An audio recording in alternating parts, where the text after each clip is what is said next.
Hola, bienvenidos a un nuevo curso, una nueva asignatura, Pragmática del Discurso esta vez. Esta clase va a ser la presentación de esta asignatura correspondiente al primer semestre del 2021. Como ya sabrán, mi nombre es Carlos Muñoz Pérez, ya me tuvieron como docente previamente y bueno, estoy muy contento de tenerlos nuevamente a bordo de uno de mis cursos. Bien. Esta es una clase de presentación, no va a haber ningún contenido teórico fuerte en esta clase, simplemente es una clase para contarles cómo nos vamos a organizar y de qué va a tratar más o menos el curso. Bien, sobre todo la primera parte, la parte de cómo nos vamos a organizar es lo más, si se quiere, importante.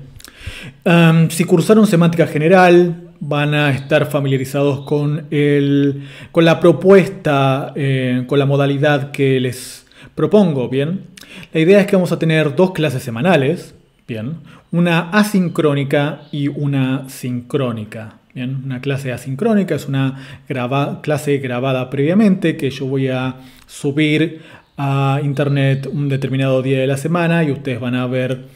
No hace falta que la vean en el momento en que la subo ni nada parecido, simplemente la tienen que ver porque en esa clase se van a presentar los contenidos teóricos correspondientes a esa semana de clases. Bien. Como ya sabrán muchos de ustedes, las clases asincrónicas, las clases teóricas se presentan siempre con un conjunto de ejercicios que ustedes deben resolver por su cuenta y que nosotros vamos a estar discutiendo en la clase sincrónica vía Zoom durante, esa misma semana. La idea es que nosotros tengamos una clase teórica por semana. En esa clase teórica vemos un conjunto de nociones. Ustedes tienen los ejercicios, tienen un tiempo para resolver esos ejercicios. Va a ser una semana el tiempo que van a tener para resolver los ejercicios y después de una semana van a tener la clase sincrónica en la cual vamos a discutir la resolución de los ejercicios, van a poder hacerme preguntas con respecto a la clase teórica, etcétera, etcétera. Bien. Los horarios que tenemos para estos cursos son los lunes y los viernes. Son los horarios que nos dio el instituto, la escuela. Así que nosotros no vamos a seguir del todo esos horarios. Lo que vamos a hacer es lo siguiente. Vamos a tener una clase asincrónica. Van a tener una clase asincrónica grabada todos los días viernes, y esa va a ser la clase correspondiente al lunes siguiente, pero yo se las voy a subir antes, el viernes o a más tardar el sábado. Ya saben cómo va esto. Y de esa manera van a tener tiempo desde ese viernes hasta el viernes siguiente para resolver los ejercicios, para ver la clase, para leer la bibliografía, etcétera, etcétera. Bien. O sea que vamos a estar viéndonos y van a tener el contenido disponible para trabajar todos los viernes. Esta clase en particular, la clase de presentación del curso, la clase que están viendo en este momento, es la única que va a estar a su disposición un día lunes. Bien, hoy primer día del semestre. Creo que eso es lo básico con respecto a la modalidad de cursada. Es básicamente lo mismo que veníamos haciendo antes. Cualquier tipo de modificación se las voy a avisar con tiempo. Y también tienen online en el Cibeduc. Tienen la posibilidad de revisar el cronograma de cómo están organizados los contenidos de las clases. Bien. Es un programa por ahora tentativo que, al igual que en el curso anterior, voy a ir modificando clase a clase y les voy a ir actualizando la bibliografía que tienen para cada clase y los ejercicios que tienen para cada clase. Todo va a estar disponible para ustedes en el Cibeduc. Bien. Bien, eso con respecto a la modalidad y los horarios de clase.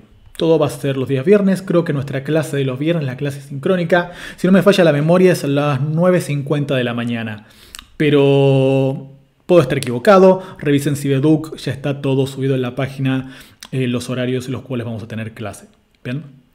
Todo esto que les dije, que les acabo de decir, también está explicado en Cibeduc. En Cibeduc van a tener también la dirección a cada una de las clases asincrónicas que pueden ver en YouTube. Van a tener también en Cibeduc la conexión, el link para conectarse a Zoom y tener la clase sincrónica. Bien, al igual que el semestre pasado, tanto las clases asincrónicas como las sincrónicas van a estar todas disponibles online para que las vean en el momento que quieran y puedan repasar todo lo que quieran. Bien. A pesar, y esto es algo que también les dije el semestre pasado, a pesar de que las clases sincrónicas van a estar disponibles para que las vean después, es muy conveniente, muy recomendable que asistan a las clases sincrónicas y que puedan realizar sus consultas presencialmente, ¿bien? Y que traten de mantener al día las actividades, de que traten de realizarlas semana a semana, de que lleven al día las lecturas, etcétera, etcétera, ¿bien? Estas son cosas que a esta altura de su carrera ya deberían tener incorporadas de todas maneras. Bien, pasemos al siguiente punto, que es la asistencia. Como les dije recién, vamos a tener una clase sincrónica por semana y la asistencia es totalmente opcional, aunque les recomiendo muchísimo que asistan a las clases sincrónicas, que es básicamente el espacio en el que ustedes pueden tener una voz y, bueno, decirme qué es lo que piensan con respecto a los contenidos, las dudas que tienen, etcétera, etcétera. Así que no hay requerimientos de asistencia, pero les recomiendo, casi les imploro que asistan a las clases sincrónicas, ¿bien? Además porque es bastante incómodo para mí tener una clase en la que no hay ningún estudiante del otro lado, simplemente grabarle al vacío total de internet es un poco, bueno, frustrante a veces. Eso con respecto a la asistencia. La bibliografía ya está disponible en el Cibeduc. La bibliografía obligatoria de este curso. Vamos a estar utilizando dos fuentes básicamente de la misma autora. Vamos a estar utilizando más que nada el libro La introducción a la pragmática de Escandel Vidal del año 96. Es básicamente el libro que nos va a organizar los temas a lo largo del curso. Bien, vamos a seguir capítulo a capítulo este manual, esta introducción a la pragmática. No vamos a ver todos los capítulos, vamos a ver algunos capítulos en particular, vamos a saltear algunos. Pero de todas maneras va a ser básicamente la bibliografía que sigamos más de cerca. Y luego, como una especie de... Vamos a ir agregando artículos de carácter obligatorio a partir de un libro editado recientemente también por Victoria Escandel Vidal. Un libro que se titula Pragmática, que es una especie de handbook, una compilación, si se quiere, de distintos tópicos, distintos temas que se trabajan en pragmática, ¿bien? Por gente que trabaja cada uno de estos temas. Vamos a tomar algunos de los capítulos de ese libro como bibliografía para complementar lo que está en el manual del año 96, ¿bien? Como les dije, ambas referencias están disponibles para que ustedes las consulten, van a estar disponibles para que ustedes las consulten en Cibeduc, ¿bien? Los capítulos que vamos a seleccionar de Escandel Vidal van a estar ahí también. Bien. Eso con respecto a la bibliografía obligatoria. Van a tener bastante bibliografía complementaria que les va a permitir, se quiere, extender o profundizar en los contenidos que vamos a ver a partir de estas dos fuentes principales. Y van a tener también una bibliografía sugerida, que es, si se quiere, algo como para que exploren incluso más en detalle, para que exploren potenciales vertientes o otras implicaciones de lo que vamos a estar discutiendo. Bien, todo eso va a estar subido clase a clase en el Cibeduc. Por ahora, esto es lo que tienen disponible online en este momento. Con respecto a las evaluaciones, no vamos a cambiar la modalidad de evaluación que tuvimos el semestre pasado. Creo que funcionó a nivel general bastante bien y lo vamos a mantener. Al igual que en el curso de semántica general, vamos a tener 3 evaluaciones de tipo taller que van a tener la opción de realizar en grupos. Bien, la idea va a ser básicamente la misma, que dependiendo de qué tan grande sea el grupo de integrantes, van a tener una mayor cantidad de consignas a resolver, y si lo hacen solos van a tener una cantidad menor de consignas para resolver. Bien, creo que el único cambio que voy a introducir es que los grupos van a tener que ser sí o sí de 3 personas lo máximo. Bien, ya no voy a aceptar grupos de 4 porque, bueno, era mucha gente para poca consigna. Vamos a dejarlo en máximo 3 personas como para que sea un poco más equitativa la cosa entre los que lo deciden hacer solo y los que lo hacen de entre 3 personas. Pero es la única modificación sustancial que van a tener las evaluaciones. También les voy a dar alrededor de una semana de tiempo para que la entreguen, y esa semana se va a superponer parcialmente con el periodo que vamos a tener de descanso, si se quiere. Así que van a tener un poco más de una semana para resolver la evaluación, cada uno de los talleres. Y al igual que antes, bueno, van a tener la posibilidad de hacerme consultas durante todo este tiempo en que van a estar resolviendo el taller. Bien. Pasemos al siguiente punto. Consultas, justamente lo que acabo de mencionar. Al igual que el semestre pasado, los invito a hacerme todas las preguntas que quieran, a hacerme todas las consultas que sean relevantes con respecto a los contenidos del curso, a los ejercicios, con respecto a ideas que se les ocurren a partir de la bibliografía o de las clases.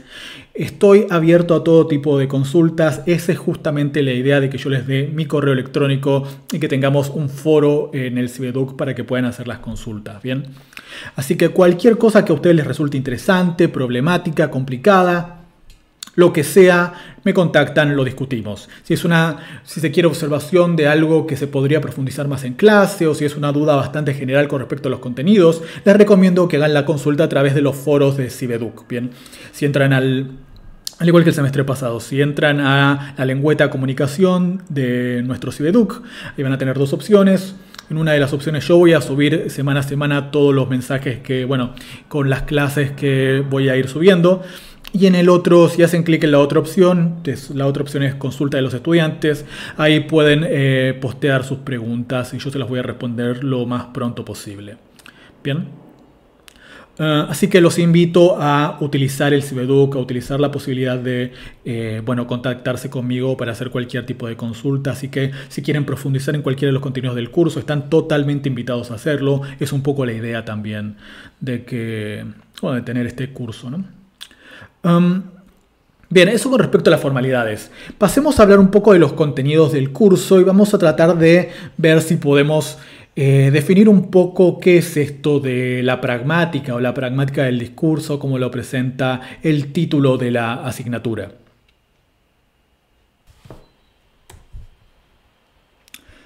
El problema inmediato que vamos a ver es que resulta bastante difícil definir exactamente qué es la pragmática.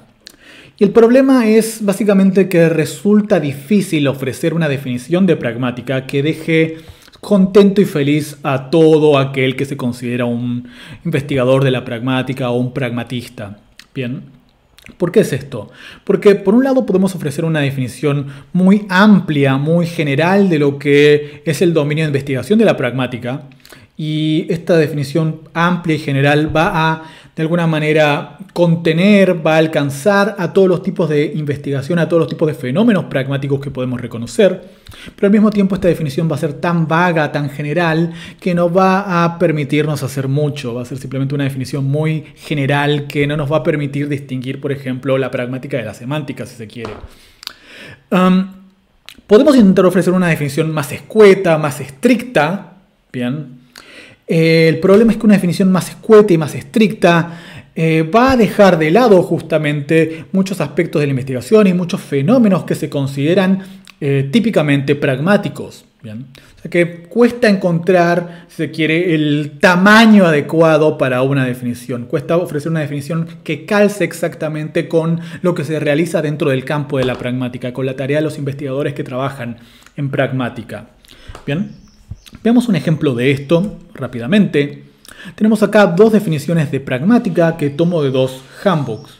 La primera es del handbook de Wang 2017. Como pueden ver de la página 1, él empieza básicamente su handbook introduciendo esta definición muy general de pragmática. Y dice que la pragmática es el estudio del uso del lenguaje en contexto.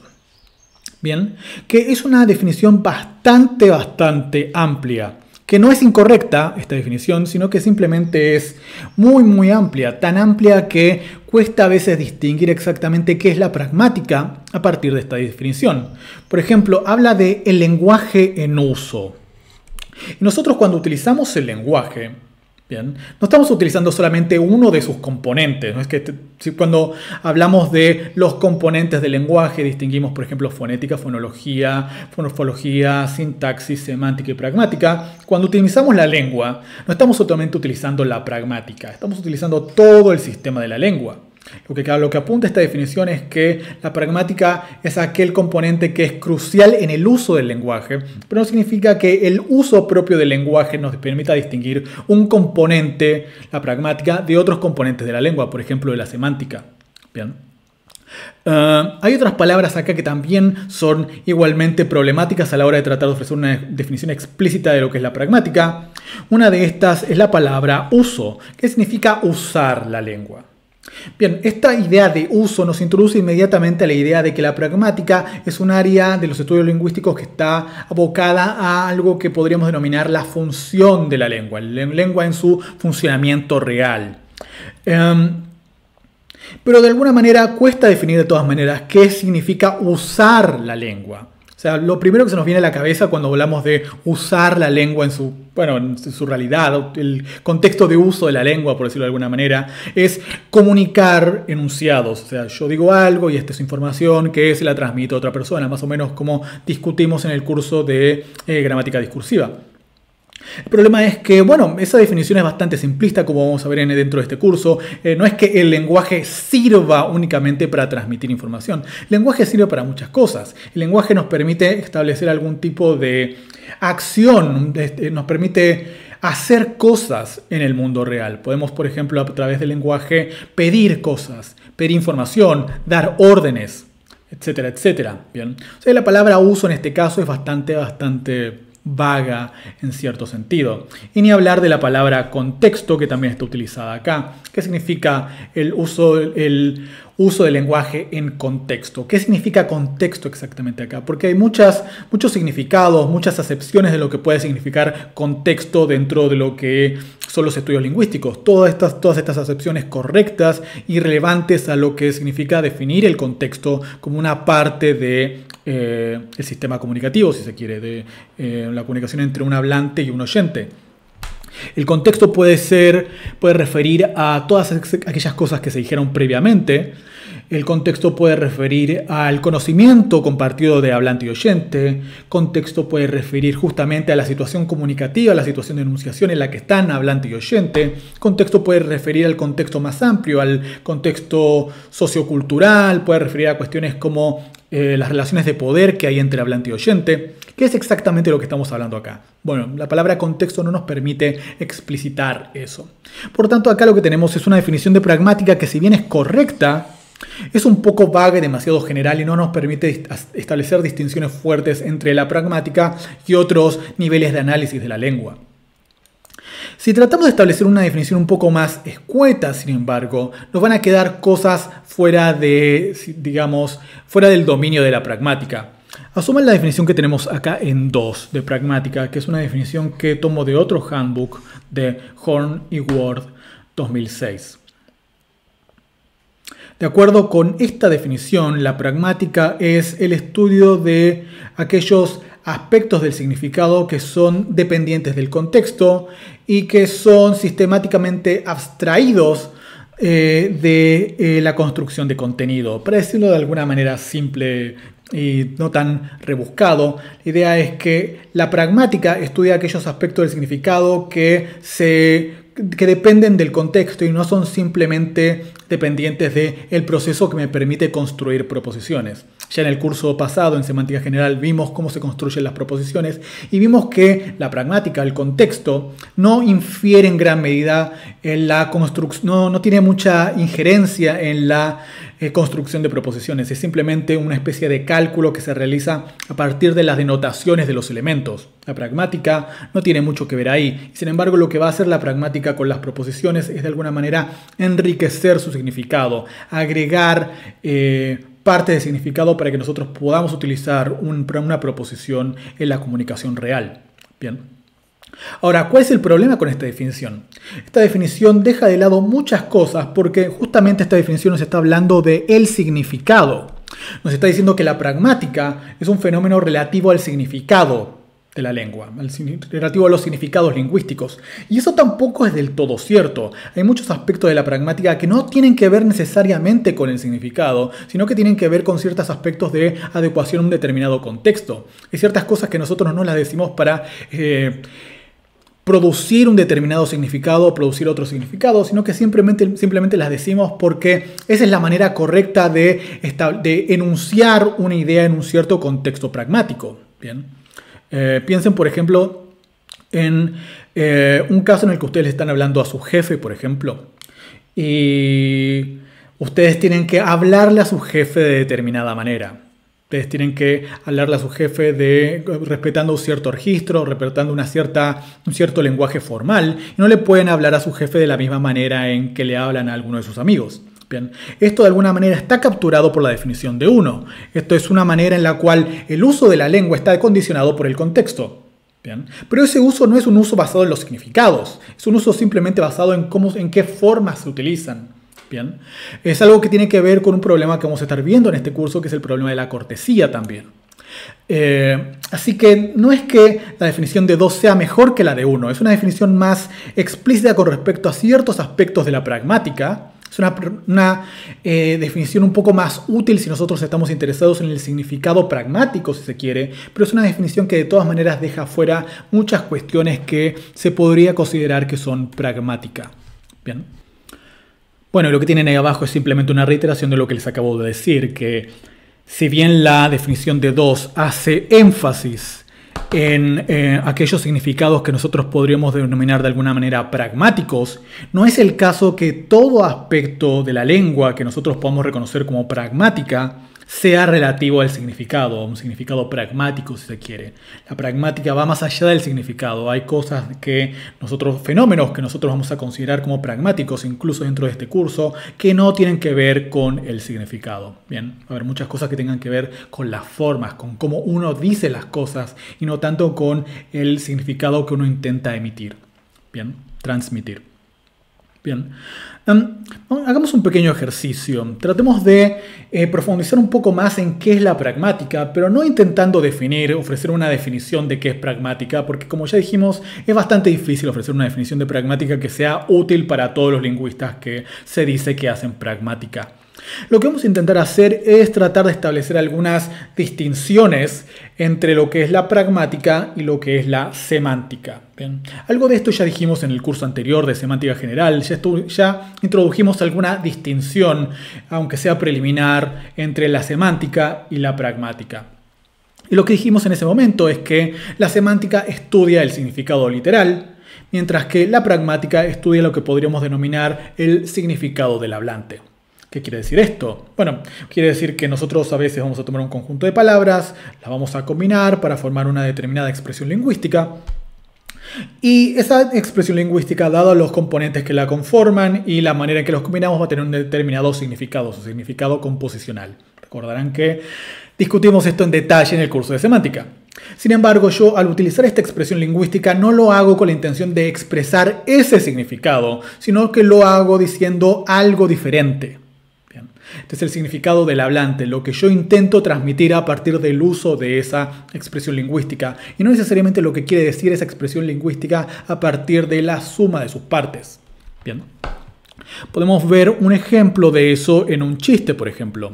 Consideren el chiste que tenemos en 3, que es un chiste que tomé de internet. Lo vi hace algunos días y dije, perfecto, esto lo vamos a tomar para el curso. Es un chiste muy viejo, así que seguramente ya lo vieron. Y yo tomando el chiste de internet fue totalmente, inútil, pero de todas maneras, acá está el chiste. 3A, un hablante dice, bueno, supongan que esto es un contexto de una entrevista laboral, ¿no? Y en ese contexto de entrevista laboral, A dice, ¿cuál es tu mayor defecto? Interpretar la semántica de una pregunta, pero ignorar la pragmática. ¿Podrías dar un ejemplo? Sí, podría. No es un buen chiste. Para empezar voy a aclarar eso, no es un buen chiste. Pero bueno, ¿cuál es el punto de este chiste? Vamos a explicar el chiste, lo que lo va a hacer todavía peor. ¿Cuál es el sentido de este chiste? Que el hablante B dice que él puede interpretar la semántica o lo que podríamos denominar el significado literal de una expresión lingüística, pero no logra interpretar la pragmática, o sea, el significado del hablante. El significado que un hablante intenta transmitir a partir del uso de una determinada expresión lingüística. Así que cuando A pregunta, ¿podrías dar un ejemplo? Acá tenemos un significado del hablante y un significado literal. El significado literal es, A está preguntando si B podría literalmente dar un ejemplo. O sea, esto es una pregunta de sí o no. ¿Podrías dar un ejemplo? Sí, sí podría. No, no podría. Bien, que es justamente el tipo de respuesta que ofrece B. B ofrece una respuesta basada en la interpretación literal de la pregunta de A. Sin embargo, A no está interesado en saber si B podría dar un ejemplo. Lo que está preguntando A es, Lo que está haciendo A es pedirle a B que dé un ejemplo. Y esto es simplemente una manera más cortés de decirle, dame un ejemplo. Para no dar la orden concretamente, uno hace esta pregunta, ¿podrías dar un ejemplo? Bueno, ya vamos a llegar a hablar de cortesía hacia el final del curso. O sea que acá lo que importa a los fines de la comunicación, a los fines de este intercambio, de este diálogo, es el significado del hablante, ¿bien? Que es justamente lo que no está viendo el hablante B. Porque a partir del significado del hablante, el hablante B debería dar un ejemplo y no debería simplemente responder a la pregunta, al significado literal de la pregunta de A. ¿Bien? Bueno, esto es básicamente lo que habíamos discutido en semántica general, lo que habíamos discutido del significado del hablante y el significado literal. Pero hay otras distinciones que podemos establecer entre semántica y pragmática relacionadas también a este problema. En principio, la distinción que tenemos en pantalla suele tomarse como cierta. Se suele decir que la semántica se aboca a los aspectos veritativos condicionales del significado, mientras que la pragmática lidia con aspectos no veritativos del significado. Bien, y recordarán, todo esto de veritativo condicional tiene que ver con las condiciones de verdad de una determinada proposición. Dijimos en el curso de semántica, una oración típicamente expresa una o más proposiciones. Las proposiciones son unidades de significado que nosotros podemos decir si son verdaderas o falsas. Bien. La semántica se aboca a básicamente formar proposiciones a partir de los elementos mínimos que tenemos en una determinada oración. Bien. Y la pragmática lidia con aspectos que no tienen que ver con las condiciones de verdad de una determinada expresión lingüística. Bien. Dijimos en su momento que el significado lingüístico a nivel general no se acaba en las condiciones de verdad, ni en las condiciones de verdad. Las condiciones de verdad son simplemente un ingrediente, una parte del significado. Bueno, parte de ese extra del significado está dado por significado pragmático, por aspectos del significado que otorga la pragmática en relación con un determinado contexto, en relación al uso de una determinada oración. Veamos cómo funciona esto. Supongamos que alguien dice la oración de 4, Jorge hizo la tarea. Y como ustedes ya saben, una oración como 4, Jorge hizo la tarea, expresa una proposición P, Jorge hizo la tarea. Bien. Esto ya no debería requerir ningún tipo de explicación porque lo discutimos en el curso de semántica. Ahora, ¿cuál es el punto? Que acá tenemos una proposición Jorge hizo la tarea a partir de una oración declarativa como la de 4. Pero no necesariamente cuando un hablante emite una oración se compromete a un valor de verdad con respecto a la proposición que contiene su oración. En este caso, Jorge hizo la tarea, un hablante, llamémoslo A, que está emitiendo esta oración, está diciendo que es el caso, está afirmando que es verdad que Jorge hizo la tarea. Bien. Está diciendo que esta proposición es cierta, básicamente. Pero eso no tiene por qué ser el caso, porque alternativamente un hablante podría expresar de alguna manera la relación entre Jorge, el verbo hacer, y el objeto directo, en este caso la tarea, de otras maneras, sin comprometerse con que lo que está diciendo es cierto, es verdadero. Un hablante podría decir como en 5a, ojalá Jorge haya hecho la tarea. De nuevamente tenemos un sujeto, un agente Jorge, que realiza una acción de hacer sobre la tarea. Bien, básicamente tenemos la misma idea que tenemos acá en la oración de 4 y sin embargo el hablante que emite 5a no se está comprometiendo con lo que el hablante de 4 está afirmando. Si yo digo digo Jorge haya hecho la tarea, no estoy afirmando que Jorge hizo la tarea. O sea, no puedo obtener un valor de verdad a partir de esto. Si yo digo ojalá Jorge haya hecho la tarea, esto no tiene un valor de verdad. No puedo decir si esto es verdadero o no puedo decir si esto es falso. Bien. Básicamente lo que estoy haciendo acá es expresar un deseo. O sea, no simplemente estoy declarando algo o aseverando algo, sino que estoy haciendo algo más con el uso de esta oración. Estoy deseando que algo sea verdad. Si yo pregunto, ¿Jorge hizo la tarea? Tampoco me estoy comprometiendo con un valor de verdad. También, nuevamente, a partir de la idea de que Jorge hizo la tarea, no es que estoy en este caso diciendo que Jorge la hizo o Jorge no la hizo. Estoy haciendo una pregunta, estoy pidiendo información para confirmar si este es el estado de cosas o no. O sea, acá lo que estoy haciendo es pedir información. Estoy haciendo cosas con las oraciones, no simplemente transmitiendo información. Y lo mismo en 5C. Nuevamente tenemos la idea de Jorge, que Jorge haga la tarea, si se quiere, pero en este caso nuevamente no tenemos un valor de verdad asociado a una oración en imperativo como haz la tarea, Jorge, donde lo que estoy haciendo es emitir una orden diciendo cómo debe ser el mundo a partir de una descripción que es que Jorge hace la tarea. Bien. En ninguno de estos casos me estoy comprometiendo con el valor de verdad de lo que estoy diciendo. Simplemente estoy tratando de hacer cosas a partir de las oraciones que utilizo. O estoy expresando un deseo, o estoy pidiendo información de alguien, o estoy dándole una orden a alguien. Bien, no simplemente estoy transmitiendo información, sino que estoy haciendo cosas con las oraciones que emito. Bien. Y en estos casos justamente las condiciones de verdad, los aspectos veritativos de esta oración van a estar simplemente cancelados, van a pasar a segundo plano. No importa si esto es verdadero o falso. Yo estoy haciendo otra cosa con esta oración que es distinto de comprometerme con que mi información sea fidedigna o no. Bien, esos son aspectos pragmáticos. La diferencia que hay entre estas oraciones que tenemos en 5 y la oración que tenemos en 4 se dice que es una diferencia de carácter pragmático, una diferencia que cae en el hecho de cómo estoy utilizando estas oraciones, si estoy aseverando o si estoy pidiendo información o manifestando un deseo o dando una orden. Bien. Esa es una manera de establecer una distinción entre semántica y pragmática. ¿Bien? La semántica tiene que ver con las condiciones de verdad de la oración. La pragmática hace cosas con las oraciones que no tienen que ver con sus valores de verdad. Pasemos al siguiente punto. Y relacionado al punto anterior, podemos establecer la siguiente distinción. Podemos decir que la semántica se aboca a la descripción de los significados, mientras que la pragmática se aboca al estudio del uso de esos significados. Y bastante de la mano de los ejemplos de antes, podemos decir que cuando alguien dice Jorge hizo la tarea, nosotros podemos representar, si quiere, una parte del significado, la denotación de esta oración, con una fórmula de lógica de predicados como la que tenemos acá arriba. Creo que a esta altura ya no necesito explicárselas, ustedes ya saben de qué trata esta pequeña fórmula que les acabo de redondear ahí. Podemos de alguna manera representar la denotación de la oración de 4 a partir de esa fórmula de lógica de predicados. Y sin embargo, también podríamos llegar a aplicar la misma fórmula para describir parte del significado de las oraciones que teníamos antes.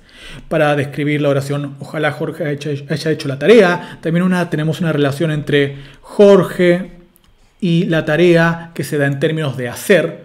También tenemos la misma relación en la oración Jorge hizo la tarea. Y también tenemos la misma relación en haz la tarea, Jorge. Bien, acá estoy describiendo una parte del significado de todas estas oraciones. Bien, una parte que es sistemática a todas estas oraciones que yo puedo, caracterizar en términos de lógica de predicados con esta fórmula. Sin embargo, hay una diferencia adicional entre los significados de todas estas oraciones que no está dado a partir del nivel de la denotación, sino que está dado al nivel del uso, que es básicamente lo que habíamos mencionado en el punto anterior. Acá la idea es que la pragmática no solo tiene que ver con el significado de las expresiones, sino que también tiene que ver con cómo las utilizamos. Bien. Veamos una tercera diferencia. Podemos decir que la semántica se aboca a los aspectos del significado que son independientes del contexto, mientras la pragmática lidia con aquellos aspectos del significado que se definen contextualmente. ¿Qué quiere decir esto? Quiere decir que por un lado yo puedo emitir una oración como la oración de 6, todo hombre es mortal, y no va a importar el contexto, no va a importar quién diga esta oración, no va a importar cuándo la diga o cómo la diga. Esta oración siempre, la denotación de esta oración siempre va a poder caracterizarse a partir de la siguiente fórmula de lógica de predicados. Podemos decir que para todo X, tal que X es un hombre, se sigue entonces que ese X es mortal. Todo hombre es mortal. Bien. El contexto, el lugar o las relaciones de poder o el contexto comunicativo, lo que hayamos mencionado antes, no interfiere en nada en la denotación de esta oración. Esta oración tiene siempre la misma denotación.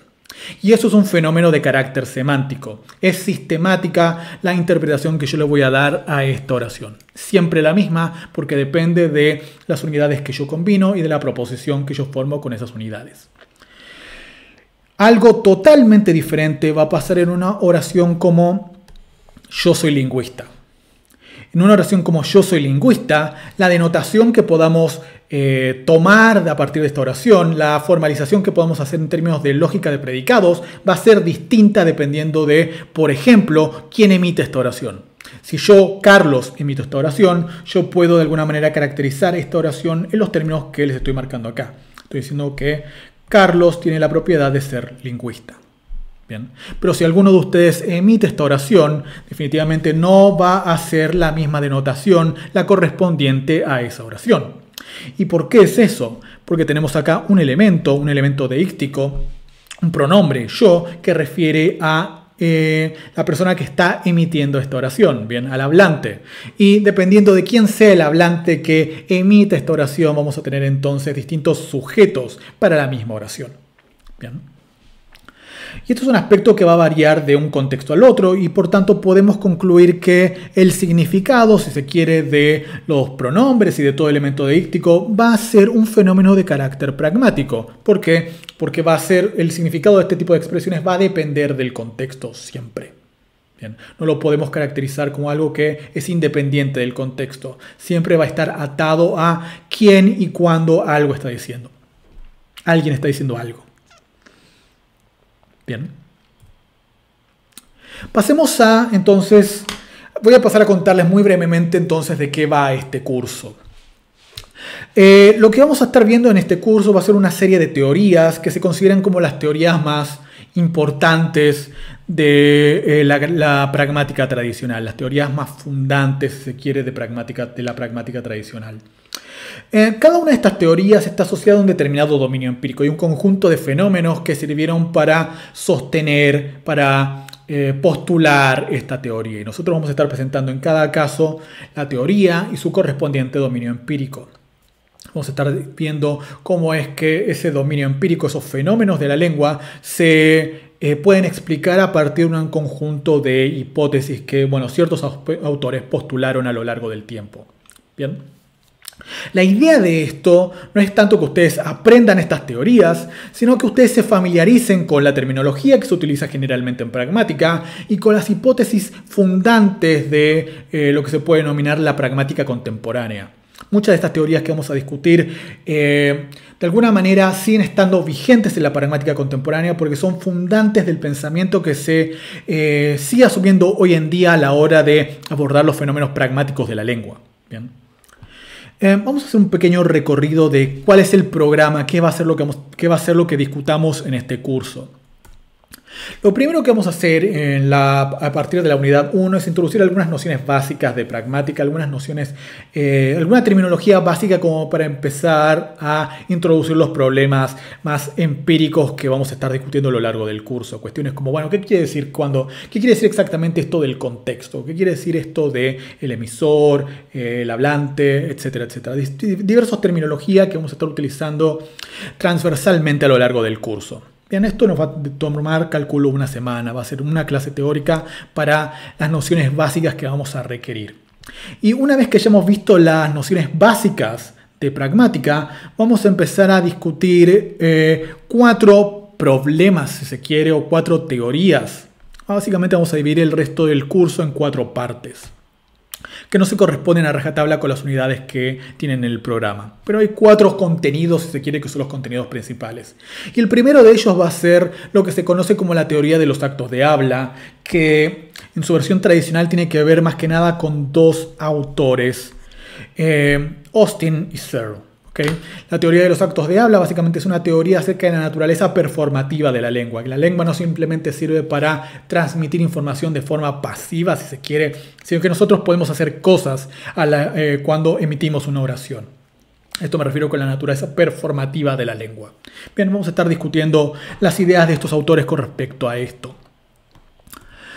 Luego vamos a pasar a discutir, si se quiere, lo que podemos entender como el corazón del curso, lo que se conoce como, si se quiere, la base fundante de lo que es el significado pragmático, quien de alguna manera caracterizó por primera vez esto del significado pragmático, que es un autor llamado Grice, Paul Grice, que básicamente introdujo una serie de reglas a la hora de establecer una, si se quiere, conversación, un intercambio comunicativo, y Estas reglas están asociadas a una serie de violaciones potenciales, porque nosotros podemos violar estas reglas y esas violaciones de estas reglas van a introducir un fenómeno pragmático que les mencioné muy brevemente en el curso de semántica y que vamos a estar discutiendo en detalle, que son las implicaturas. Bien, esto nos va a llevar un par de semanas, es una teoría muy interesante y tiene muchas vertientes. Y básicamente el resto del curso va a seguir de alguna manera las ideas de Grice y de alguna manera toda la pragmática contemporánea de alguna manera toma a Grice como una especie de padre fundador. Al menos la pragmática que se aboca a los significados de la lengua, como la pragmática de alguna manera altera los significados literales, los significados semánticos. Bien. Porque a partir de Grice se empieza a entender el significado como una especie de fenómeno complejo entre la semántica y la pragmática, a partir justamente de la noción de implicatura. Luego vamos a estar hablando de un marco particular que extiende y modifica algunas de las ideas de Grice. Esto se da en el marco de la llamada teoría de la relevancia y vamos a ver estos autores, Sperber y Wilson. Vamos a introducir algunas nociones básicas de relevancia para profundizar un poco algunos de los problemas que introdujimos de la mano de Grice. Bien. Y por último vamos a estar hablando de otro tema que también de alguna manera se deriva de Grice, que es el tema de la cortesía. Bien, vamos a estar viendo que cuando uno habla y es amable, es cortés, uno no lo hace solamente por ser amable y porque las normas sociales te dicen que seas amable, sino que hay algo un poco más profundo a nivel lingüístico en el hecho de ser cortés. Bien, vamos a estar discutiendo muy brevemente a tres autores, tal y como los presenta Escandel-Vidal. Vamos a estar discutiendo a Lakoff, Leach, dije tres autores, pero en realidad son cuatro, y por otra parte Brown y Levinson. Bien. Y eso es básicamente de lo que va a tratar este curso. Si quieren algún otro detalle, si quieren chequear algo más con respecto a lo que vamos a estar discutiendo, pueden ver el programa del curso que está ya disponible en Cibeduc y también pueden ir mirando el cronograma tentativo por ahora que también está disponible en Cibeduc. Bien. Bueno, eso es todo por esta presentación. Ya saben, si tienen alguna pregunta, me escriben al mail que tienen en pantalla o lo hacen a través de la plataforma Cibeduc. Tienen en pantalla la bibliografía que utilicé para esta presentación. Si tienen alguna duda con respecto a lo que dije o si quieren rastrear algo de lo que dije, tienen esta bibliografía que pueden chequear. Está todo disponible en Cibeduc. Bien. Sin más, me despido por ahora y nos veremos en la clase asincrónica del viernes. Hasta luego.